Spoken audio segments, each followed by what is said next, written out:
Ah. That's a The music great start.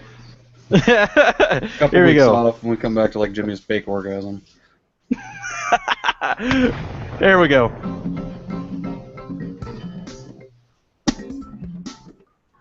Welcome to Pompously Political. Can we just admit that? One may ask himself, what does it mean to be batshit? The political podcast that's just a little bit pompous. If you're apostolic, you had to go get on your knees at the altar, which always sounds really funny to me. In this episode, we cover the news and other stuff. It's just a little gentle rip. Your pleasure. And now here's your host, Jimmy. Got it. Oh my God! Thank God that is over. I don't know what was up with the cutting in and out audio. It was like, no, here's the news with your host, Scott. Weird. Anyways, And you know, after a long break away, we are back and we are pompously political. My name, as always, is Scott. holy cow, you've been gone so long you forgot your own name, sir. And my name, of course, is Jimmy. Yeah. I don't know what's up with the audio because I can't hear it on my end. My end, it sounds flawless. So I don't know I don't know. Maybe I should cutting out really bad on that. mine. I'm just sitting there staring at it like, this Yeah, and yours is usually does right. not Yours is compute. usually right. Yeah. So I do apologize, ladies and gentlemen. I am not very good at this audio thing. We're getting there though. It's a work in progress. Yeah. As you can see, Scott is in a new location. He's reporting from the Scott Man Cave. What do we call this? From the Scott Location. Cave. I like that. We can go with that. I like The how Scott whenever Cave. I jump into like the little picture mode, like my head's like perfectly positioned, and then I jump here and it's like cutting my head off. Right. Yeah, this is awesome.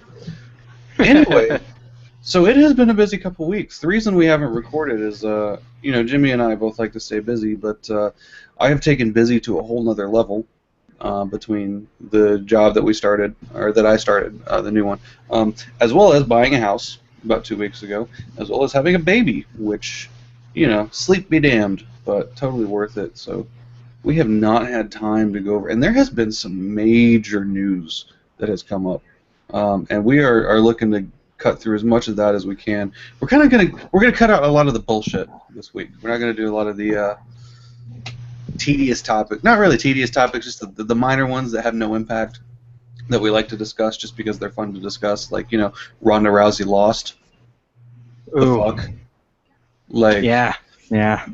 ugh. I got some thoughts on that, man. But before we get into the thoughts, man, congratulations again. I told you offline, but let the world know. Yeah, dude, your whole life has shifted in a matter of like a couple of days. Like, it's crazy. You got a new job, a new house, and a new child. All like, that's impressive. Yeah, That's impressive. it's been crazy. Yeah. So that's why you've been absent. Obviously, we had Eric on, not last week, but the week before that, I think, Yep. is what it was. And he filled in admirably for you, even though my spotty ability with audio shined through once again. But it was a great topic. We kind of talked about Syria a little bit, but I definitely wanted to delve into that with you because I know you have some thoughts on that. So. Oh, we could be here for days on that one. So that's kind of going to be our main topic tonight, ladies and gentlemen, is I want to talk about the Syrian refugee crisis, and of course... we kind of have three main topics tonight, because there's some major... The Paris attacks happened as well. We Exactly. have to talk about those, and the Planned Parenthood attack. I mean, there's a major news events that happened, and then the minor one we're going to cover is more Clinton emails. Yeah. For sure. Just for kicks and giggles, but the other three, they kind of all tie in together, which is what's going to make it. It's just going to gel together nicely.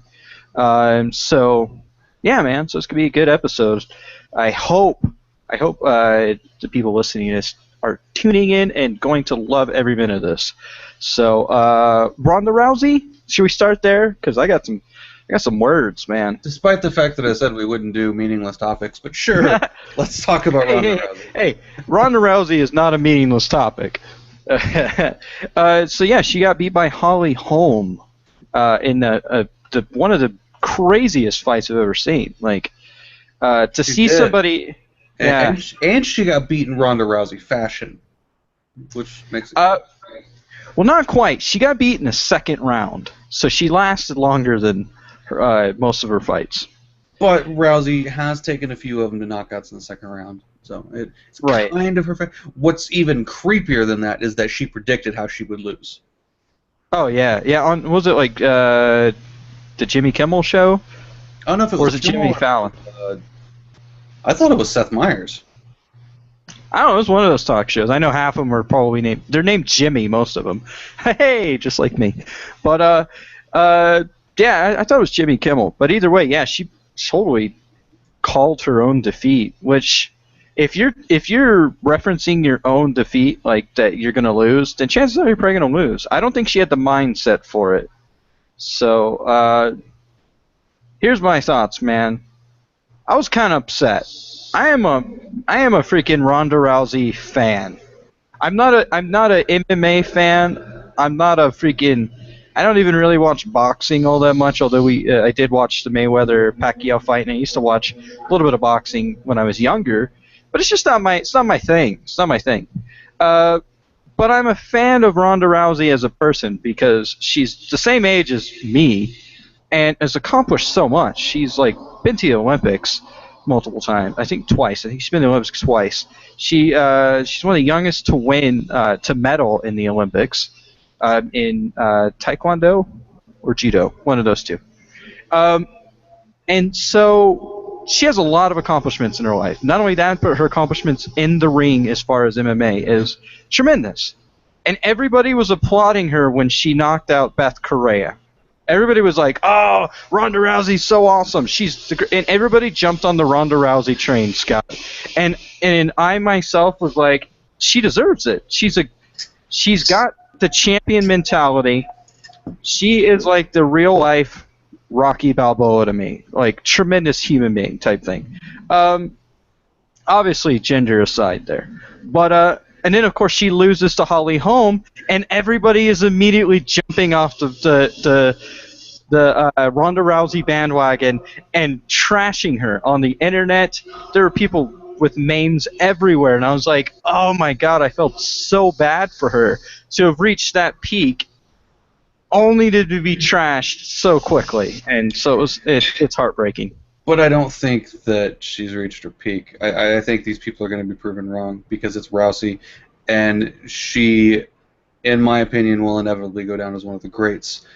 Not because she was undefeated, but because she lost, how she lost, what has happened since she has lost, and she's going to fight back from it and get her title back and just keep kicking ass. She'll be better after this because of this. Yeah, that's what I've been telling people the same thing, Scott. Spot on. I've been telling everybody that the Holly Holm fight was her Rocky 3 moment. You know, when Rocky gets the crap beat out of him by Mr. T, and he's like all scared and stuff, so he has to get the eye of the tiger back. This is Ronda Rousey's Rocky 3 moment, and I totally agree. I wholeheartedly agree. This is not the last time we'll see Ronda Rousey, and not the last time we see her with a championship belt across her waist. So, yeah. Correct. But that's enough on that because we have very in-depth topics to discover. So, discover, yeah, like we're gonna let everybody know that it happened because we just found out. Let's start with the refugees. There's a lot going on with that. There's a lot of hatred would be a good word. You know what? I have some screen shares for this, Scott. Ooh, Because yes, because it's like Christmas. I've got a lot of angst and anger for the situation. So, without further ado, let me kind of get into this a little bit. Obviously, we're going to talk about the Paris attacks a little bit more in depth, and of course, we're going to talk about the Planned Parenthood attack, which is a separate issue of terrorism. But this all trickles down into the Syrian refugee crisis. We like a month or so ago, we displayed one of the pictures I'm going to show. So just be warned. It's a pretty sensitive picture. But I'm going to go ahead and show you these pictures, Scott, just so you can see where my argument's going to go. So, for starters, okay.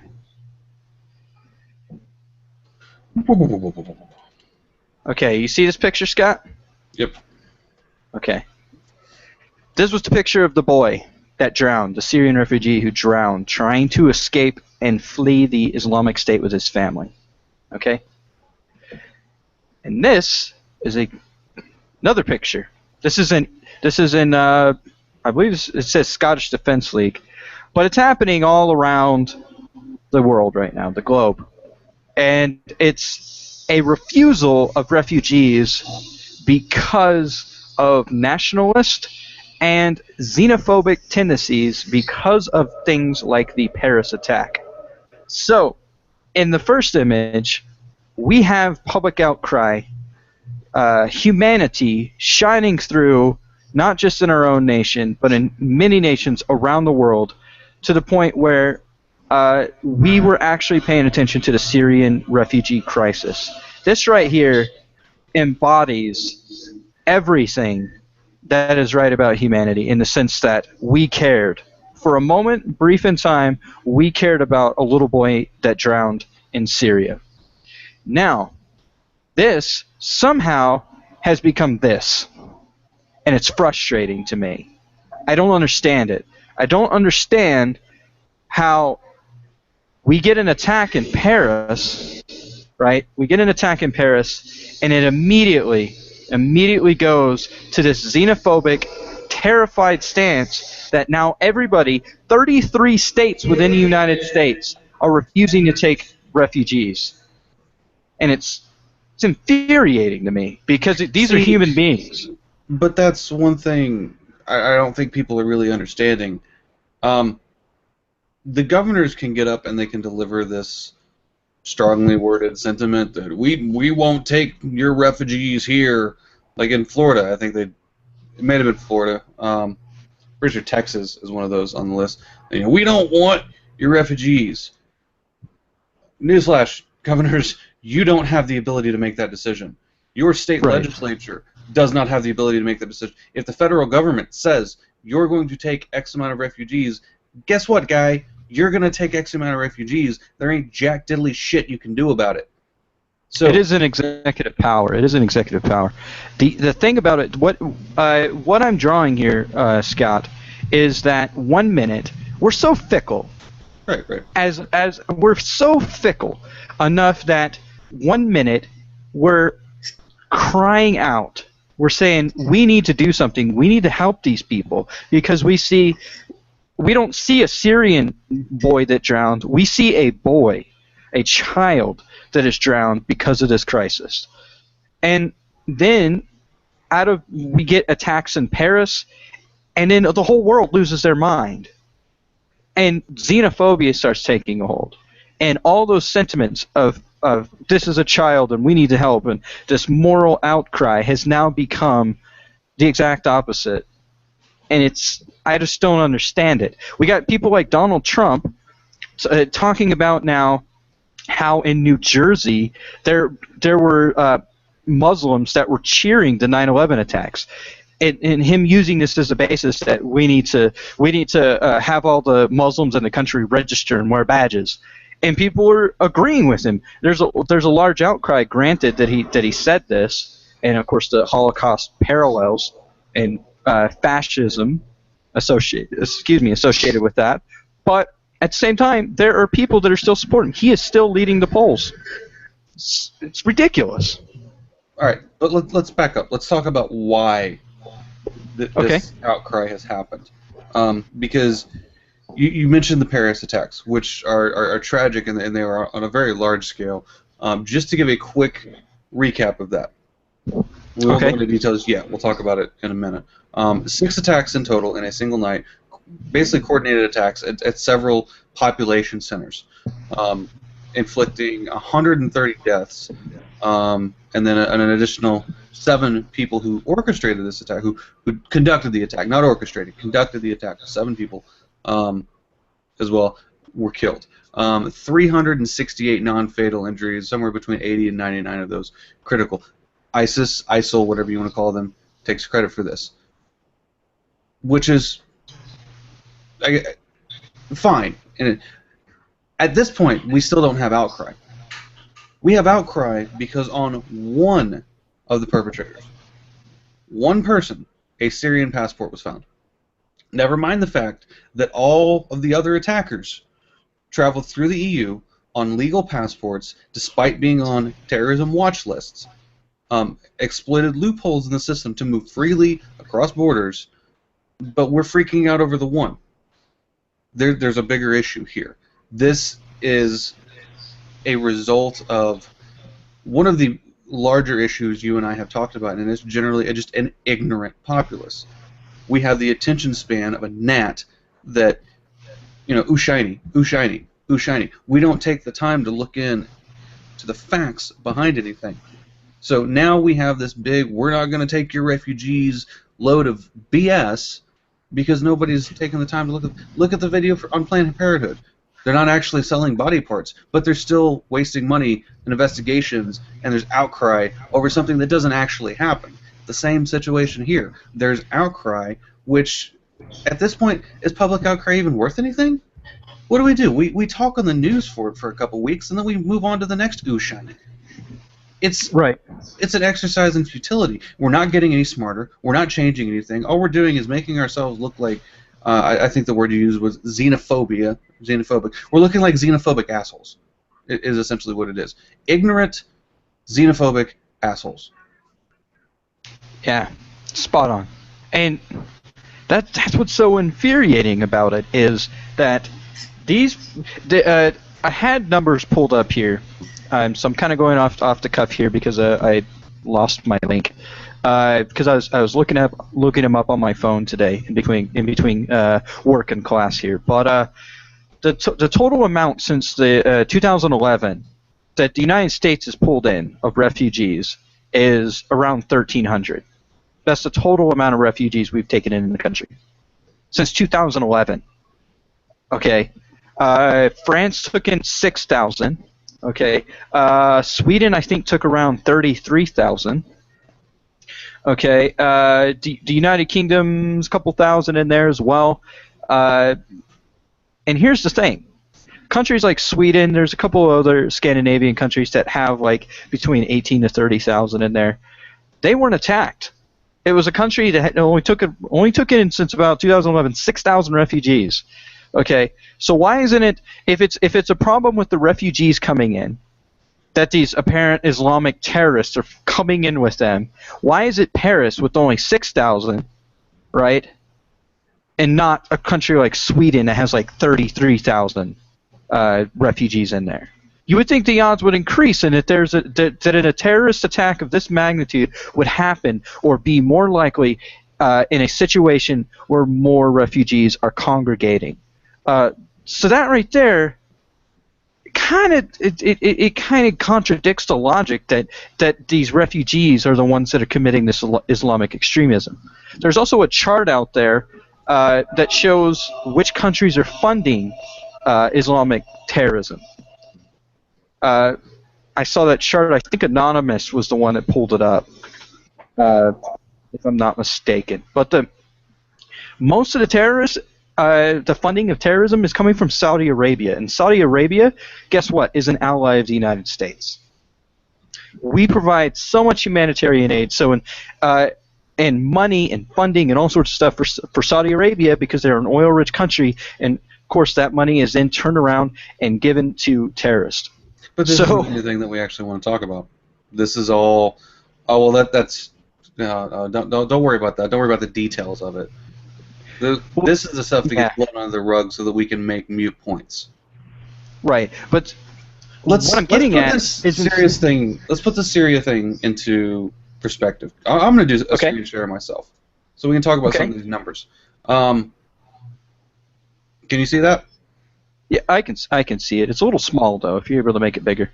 I might be able to. There we go. All right. I don't know if you can read this number right up here in the upper right-hand corner. 3.8 million refugees. At this point, it's you know, as it says in the graph, Syrians are now the largest refugee population in the world. Half of their citizens are now refugees. 3.8 million people, and we're throwing a fit because we took 1,300 of them. We are literally defining the least you can do. Let's look at some of the other countries that have accepted Syrian refugees. 215,000 in Iraq, 832,000, over 1 million in look at the size of Lebanon, and they've taken over 1 million. But we're going to complain over 1,300. Egypt 139,000, North Africa 23, Jordan 613,000. Which Lebanon did get bombed. Lebanon did get bombed. They did have an attack in Beirut. Right. But still, one bombing out of over 1 million refugees taken in there. Yeah, and there's a great video on YouTube if anybody wants to check it out. There's this professor. He sounds kind of like a German professor. It's definitely somebody in Europe that's doing this video and narrating it that outlines exactly where all the refugees are going. And the further you move to the west, the less you have refugees. And it's not even like it's a gradual decline. It's like once you get past Turkey, it drops. Like it goes from 800,000 to like 10,000. It's absolutely absurd. But that's also real quick on that. That's also due to proximity. Look at these countries; they're surrounding Syria. So the further you get away from that, of course, you're going to have less and less refugees being taken in. So that at least does come into play. So then there's this, and this is showing cause of death of refugees, migrants, not necessarily just Syrian, but it shows you kind of the perils that comes with being a refugee, what you're facing as you get away from the danger zone. And here, recently, if you look at 2011, 2015, 11,000 refugee deaths just in like transit, basically. Some of the causes listed here: drowning, hunger, cold, poison, minefields. Minefields are a huge problem in this area of the world. Arson, homicide, suicide, asphyxia, and you just see the hotspots as people move away. Syria is right in here. As people move away, just the problems that they run into, simply trying to run away, trying to get to a better life, trying to get away from people who are murdering and hacking their families to pieces. But we don't care about that. We care about one terrorist found with a passport in the Paris attacks, because reasons. And it's unsubstantiated as well. That's the thing. You can have a Syrian passport, right? In fact, I was reading an article today about an American who went over to fight with the Syrian rebels, who ended up somehow getting in with the Al-Nusra, who's associated with Al-Qaeda, and it was basically just by happenstance that all this happened. And of course, then he got charged as American jihadist is what he got labeled and so forth. But he had a Syrian passport because when they got there, they gave him a passport in order for him to freely move around in the country.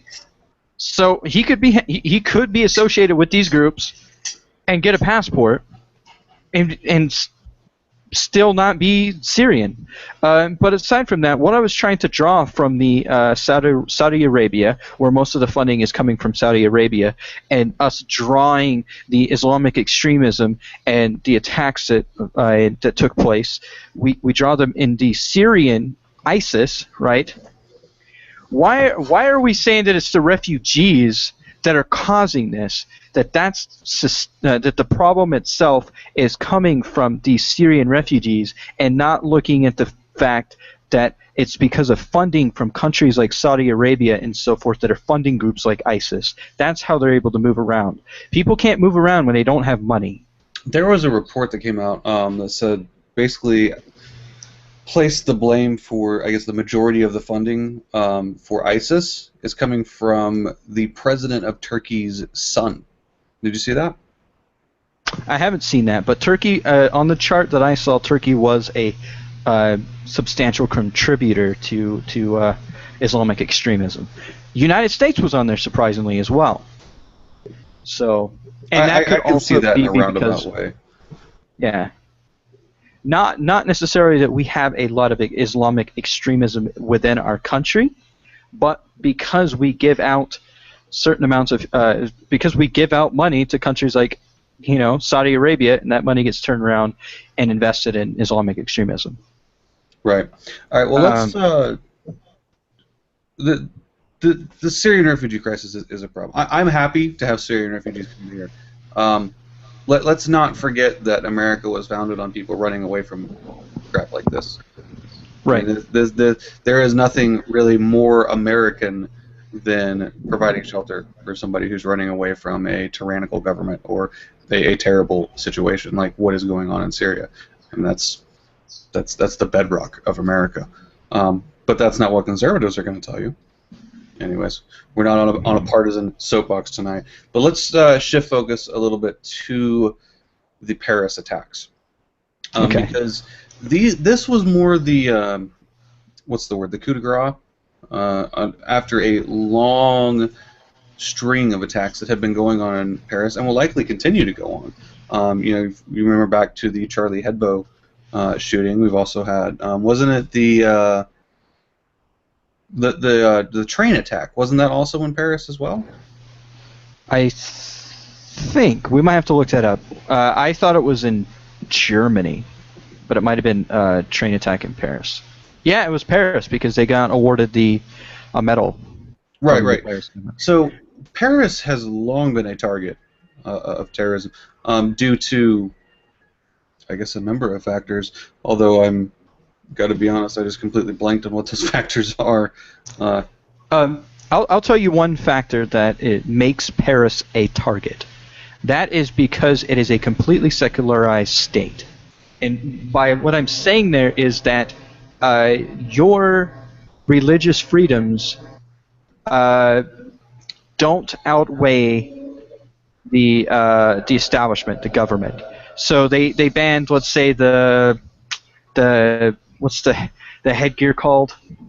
Hijab. Hijabs. They banned those for women from wearing them. They banned a lot of Islamic practices and so forth, in an effort, and let's not be just exclusive to Muslims, but there was a lot of practices within other religions that were banned as well because it is a secular state and it does not fit into the institutionalized laws of the land.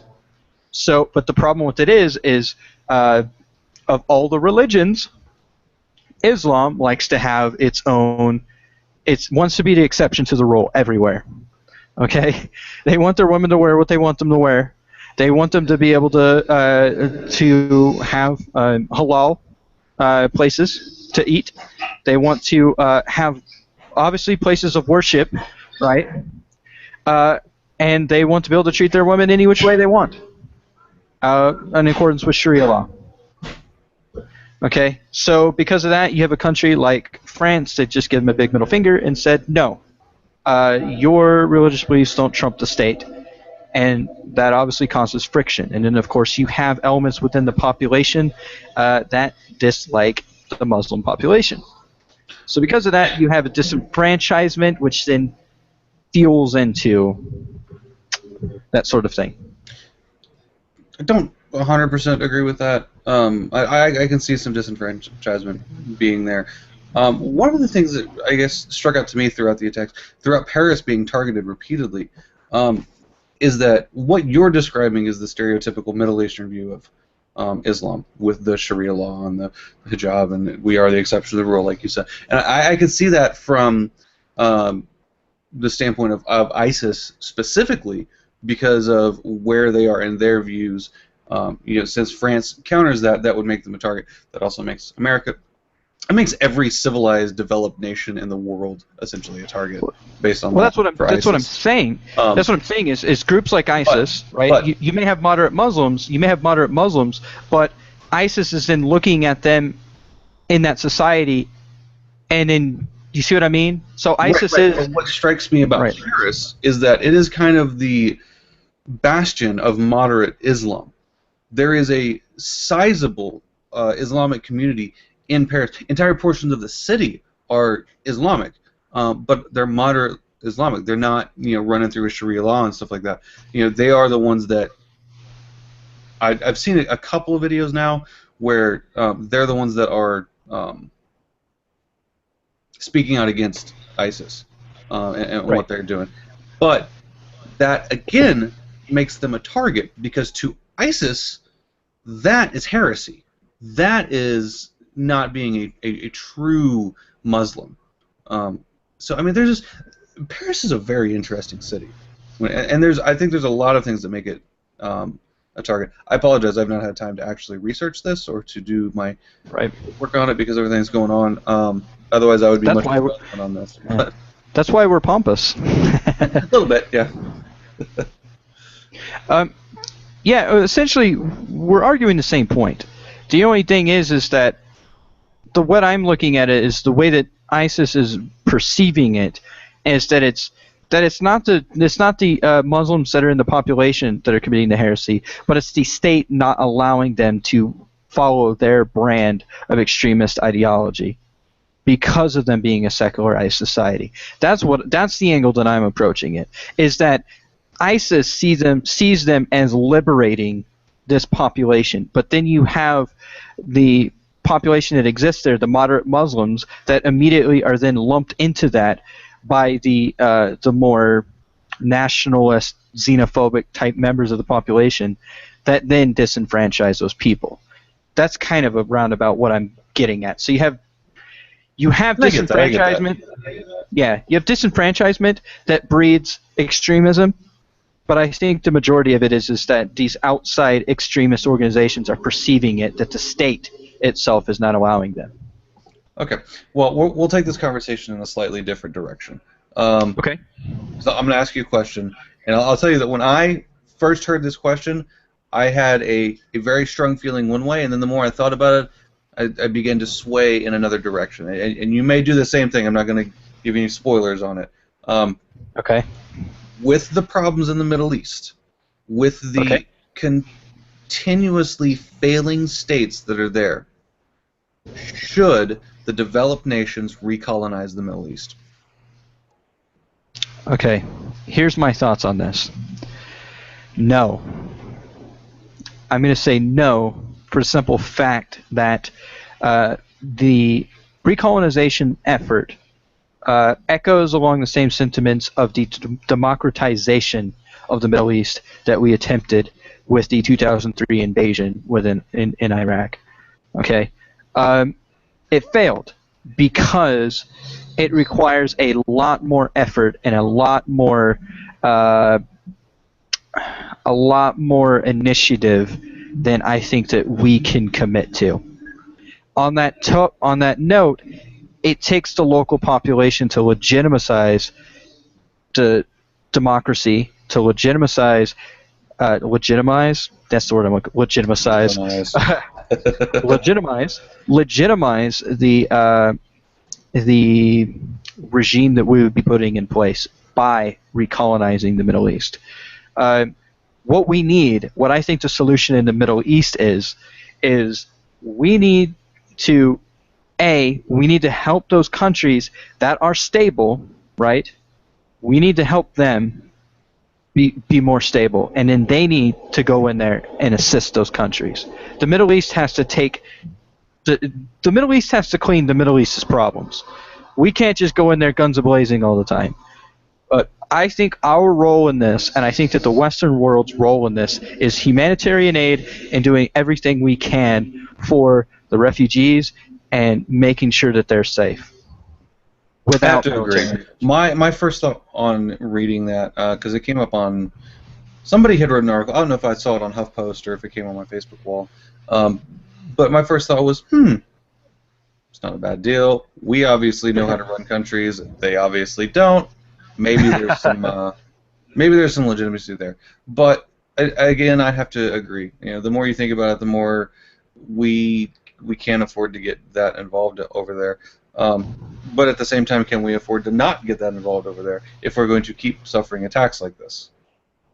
Well, here's the thing. All right, was it the whole idea of preemptive strike, the whole concept of, again, the democratization of the Middle East was this idea that if we were to install a pro-democratic government in the Middle East, which was Iraq, because it's an oil-rich country, and we already wanted to get rid of Saddam Hussein, these are the motivations behind going into that country.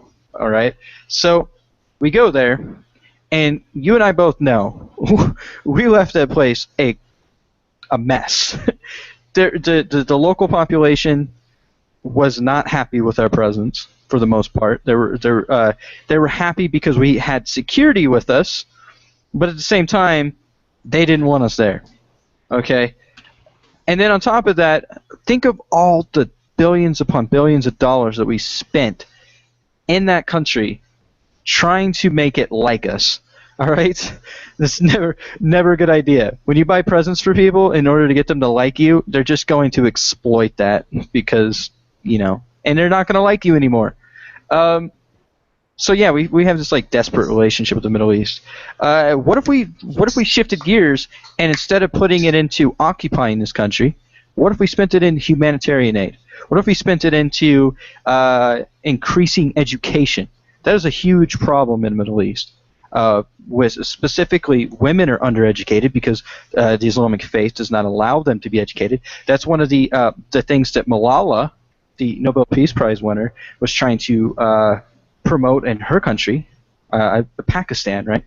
In Pakistan, and that's why she was shot. But she was promoting education of women.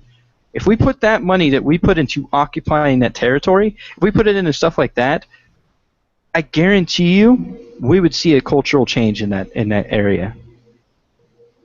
So, I can agree with that. Yeah, I don't think there's much else we're going to say on that subject that hasn't already been said. I mean, we're a little bit late on it, but right. And again, Eric and I, we talked about this a little bit, so yeah, I still got to go back and listen to that episode, but we have another problem that slightly ties into this because of there's a perception issue that is statistically invalid.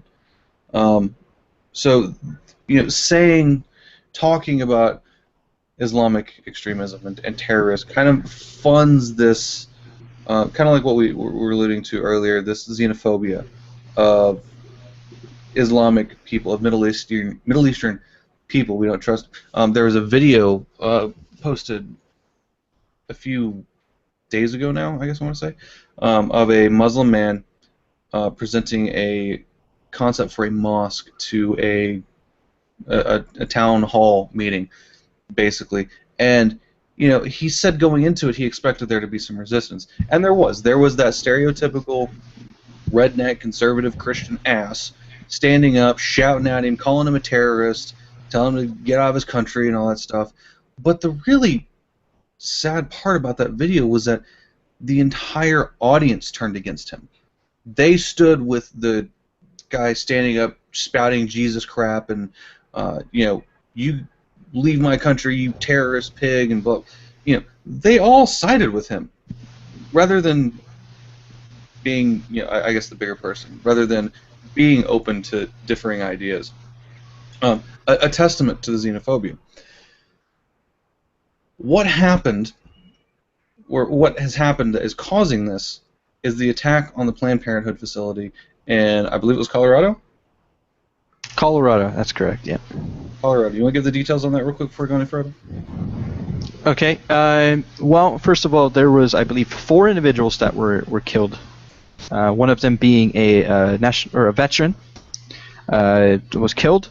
There was also a woman who I believe had a newborn child that was killed as well. And then there was a dozen people that were injured.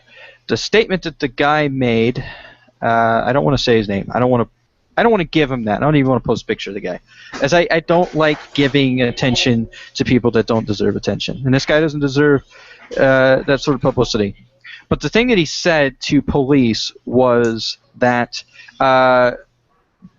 he basically said along the lines of no more dead babies. So he was drawing the conclusion that by murdering these people, he was then saving. He's pro-life and also pro-murder. It's just a ridiculous concept.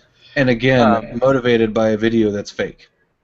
Right, he was motivated by the Planned Parenthood videos, although I will add this caveat that people that know him, the individual, prior to moving to Colorado, he bought a 6,000-acre lot, and or $6,000 lot, and put a trailer on it, and lived there, and was a crazy person. Prior to that, he lived in the hills in like North Carolina or some stuff like that. So he's kind of a hermit, kind of a weirdo, kind of just spouted off weird stuff all the time. And so people were like, he's the type of guy you need to watch. So coincidentally, he's the type of guy that needs to have a gun, apparently, in America. So, yeah. That's one of those, like, hey, it's a little unfair, but all right. I'm jabbing at the fact that he's mentally unstable and he's able to buy a firearm, apparently. Right. And to, I guess, bring everything full circle, this is the ignorant American. This is the stereotypical ignorant America. That these are the problems Josh Feuerstein viewer. That's what I call them. Yes. So, in the light of this, there is a new study that has been released that shows, basically unequivocally, it's not even a matter of debate. It is so statistically solid that you are at more risk of dying from a ultra right-wing conservative in America than you are from an Islamic terrorist. How does that make you feel? Vindicated. Well, that's a joke, ladies and gentlemen. But I think it's pretty spot on. I mean, look at what's her name? Representative Gifford, the one who was shot at her campaign headquarters. That was motivated by right-wing extremists. You also have you can go as far back as the Unabomber. That was because of right-wing extremism. Timothy McVeigh. Okay. Timothy McVeigh. Yep. You have several instances that are associated with hyperbolic rhetoric, appealing to things like xenophobia, nationalism, and somehow framing it as it's an us versus them mentality, and that if you're not on the side of the right wing conservative movement, then you are not American. And so you add this disdain, this level of hatred for liberal ideas and liberal views. You have this supposed war on Christmas that us liberals don't want to have Christmas things on our freaking coffee cups. You have people that are that guy again, Josh Feuerstein, who also called for his people to target Planned Parenthood workers. There's a video of him saying that. It was quickly taken down, of course, in light of this shooting, because you can draw a direct link there. So you have that sort of thing going on. So I totally see how you're more likely to get shot by somebody like Ted Nugent, somebody like Josh Feuerstein, somebody like this guy, a-hole in Colorado that thought he was saving dead babies. So, yeah. Donald Trump. It's another one. I could totally see if Donald Trump didn't have millions upon billions of dollars. I don't know about Trump. He's going to go where he thinks the support is, and if the support is right-wing conservatism, that's where he's at. And that's why he's running as a Republican on this Christian platform. If the support was, in this political scheme, if it was in favor of being more of a liberal, he would absolutely be a liberal, and he would be touting his how much he supports gay rights and transsexuals and all that other stuff. I don't think Donald Trump would be the one, but didn't he? Okay, check this out. He was at a rally, right? He was at a campaign rally, and a Black Lives Matter protester spoke up. I don't know if you heard about this. This happened recently. Good. Well, spoke up and got the crap beat out of him by the Trump supporters. Basically, this is the type of people that he's appealing to. He is appealing to this right-wing conservatism, these people that are volatile in their beliefs, that are somehow think that we've got another civil war on the horizon. That's the craziness. So, yeah. Well, I mean, I could still look at it realistically and say we probably do have another civil war on the horizon.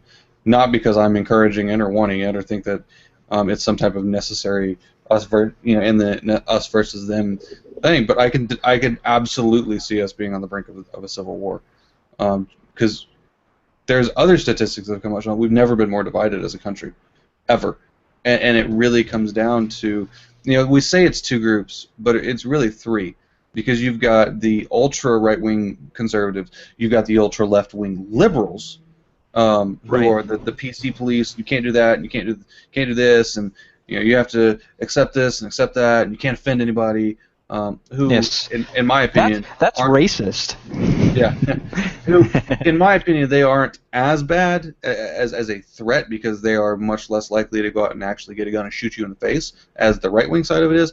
But then you have what we keep coming back to as the silent majority, which is somewhere in the middle. I think the majority of Americans actually fall in that middle zone where, we're not, okay, we're cool with gay people. We, maybe we don't support gays, but sure, we can give them rights. Something like that, where they're conservative, but they're also kind of modern in their views, or where you're liberal, but you're not extreme liberal. Like, okay, well, gays should have rights, but let's stop fucking PCing everything. This shit's getting old. More of a moderate liberal. And the problem is that those people aren't speaking up. The people like me and you, we're doing this podcast. I would classify us into that moderate category, and we're doing a piece. We could obviously stand for some more viewers to get a bigger voice out there, but less people are doing this. Like, we need more people to stand up to actually combat this type of ignorance. I think for the most part you're right, but I think that that demographic is shrinking. I think that it's getting smaller and smaller and smaller, and the reason for that is, to a large extent, is the media. The media plays a huge role in this. What used to be there to inform is there to misinform and to incite a certain narrative to get you fired up, so that you go to the polls and you vote for whatever. Okay, MSNBC is just as bad as Fox News. All right, I don't like either of them. I like Rachel Maddow because she's a cool person, and some of the stuff on MSNBC I can go, yeah, that's kind of cool, but I don't like them as an institution.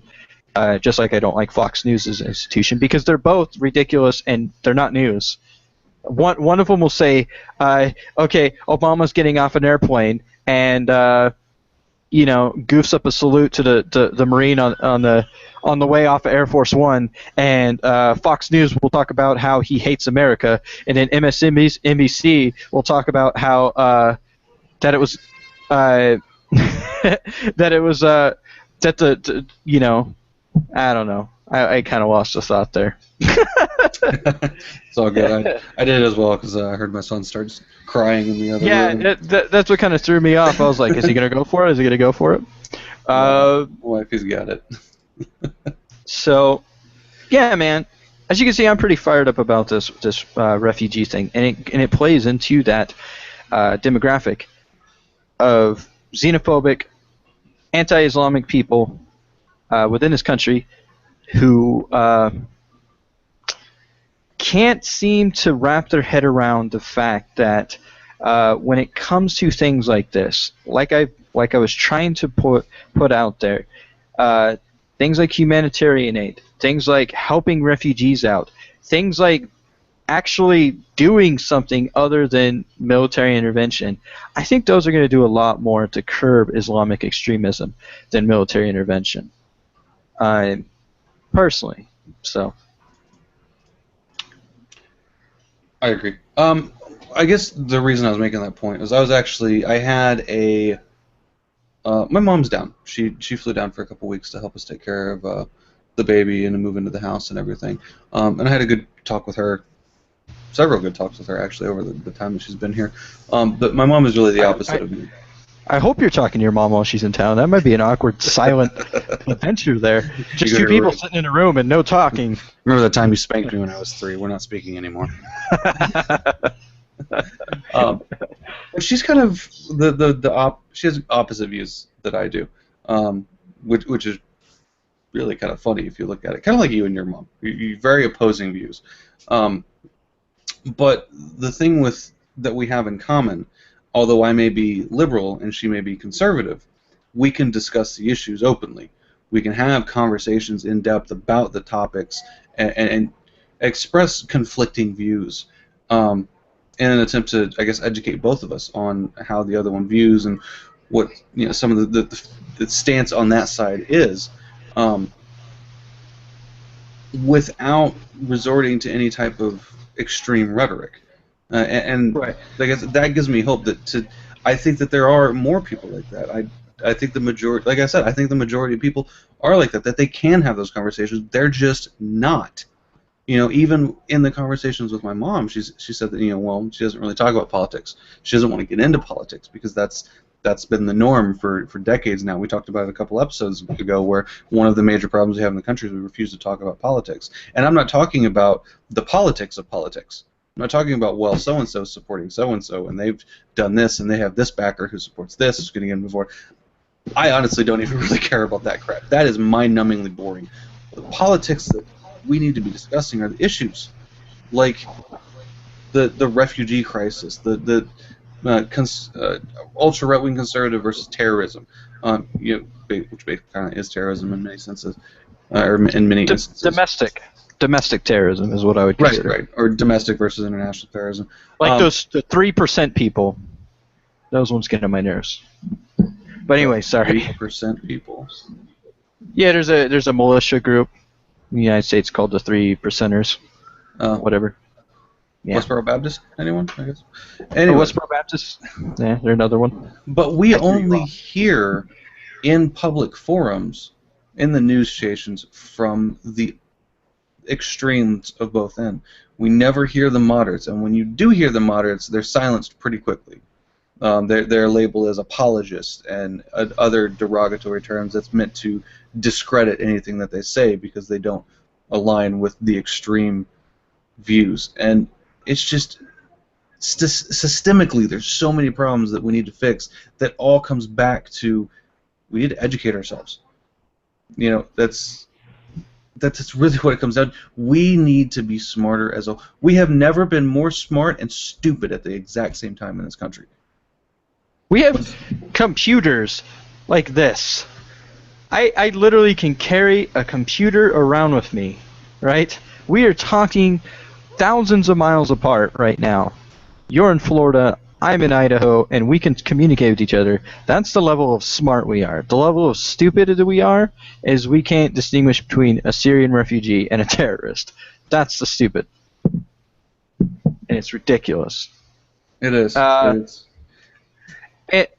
think you're right, man. I think you're right. You're 100% right. The only thing... Oh, thank you, Jimmy. Like I said... Yeah. I got to throw you a bone every once in a while. The thing about it that I would add on to that, again, is that demographic is getting smaller and smaller. And the reason for that is because of things like the media and so forth that are forcing individuals into a more extreme demographic.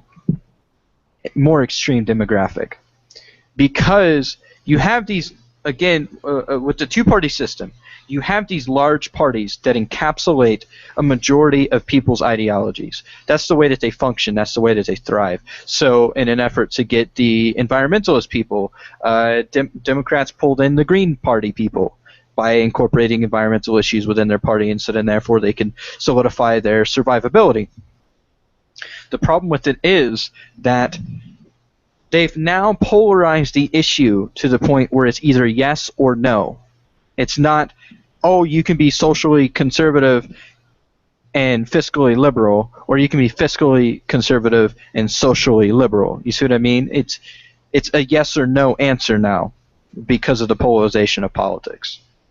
It's kind of like the stratification of socioeconomic classes, if you think about it, in that the more educated you are, the higher, most likely, the higher your socioeconomic status is. But because of the increasing gap between the poor and the rich and the shrinking of the middle class, there's no in between there.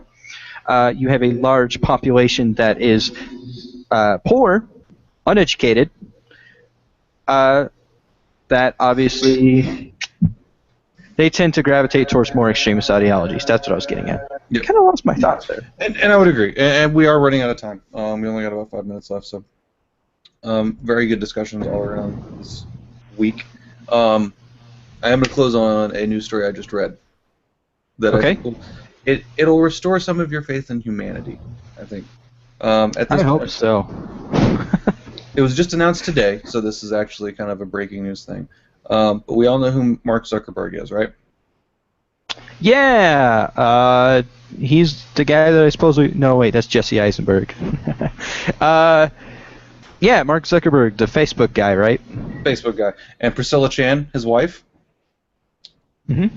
In an open letter today, they have basically pledged that over the course of their life, they will donate 99% of their Facebook shares to charity. At 99%, I actually just checked this yesterday walking through a store with my mom. Zuckerberg right now is at $37.8 billion. That is 99% of that is going to charity. And it's starting over the next 3 years. He'll be donating $1 billion a year to get it started. That's wow. The only thing that would make me happier is if you said Mark Zuckerberg has decided to become Batman. That would have been, he's got all that money. In other news, I'm starting a charity. So it's the Make Me Rich Foundation. That is good news, man. That restores a little bit of my faith in humanity. Now let's see if the rest of the individuals in the country can figure out a way to trash him for doing so, like they did the guy that raised the minimum wage in his company. Well, he's also putting Bill Gates to shame a little bit, because Bill Gates has made his mission over the last several years to go to other billionaires and to ask them to donate to charity, to donate all this excess money they have to a good cause. And he's donated a substantial amount, hundreds of millions of dollars over the years, but it's not billions so far. Right. I mean, I don't know 100% how much he's donated or anything, but the fact of the matter is you do have philanthropic individuals, philanthropic. There we go. That sounds better than philanthropic. Philanthropic sort of individuals that do have money. So having money is not exactly a. It's not a symptom of douchebaggery. It's not. Not all of them are Koch brothers. Okay? I stand corrected. Okay. He is still valued at I think it's like $79.7 billion, almost 80. To date, he has donated $28 billion to charity. Wow. That is Bill Gates. Okay. Wow.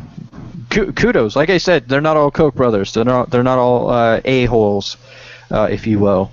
And that they're not all. What was that guy who jacked up the price of an AIDS drug? Yeah, you heard he got countered, right?